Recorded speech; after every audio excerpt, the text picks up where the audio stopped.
Hi everyone, welcome back to the channel. Today, we're diving into a new Instagram feature that's been rolled out in their latest update, adding videos to your Instagram notes. Follow these simple steps to get started. Open Instagram. Launch the Instagram app on your device. Navigate to your direct messages, DMs, by tapping the paper plane icon in the top right corner of your feed.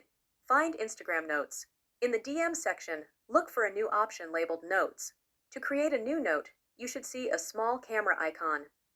If you don't see this icon, the feature may not be available in your region yet. Be sure to keep your app updated, as Instagram is gradually rolling it out to more regions and accounts. Add your video. Tap on the camera icon to open your front camera. This will allow you to record a short video. Remember, Instagram Notes videos are limited to a few seconds, so keep your clip brief and engaging. Review and post. Once you record your video, it will automatically create a short boomerang effect. This boomerang will then be added to your Instagram Notes.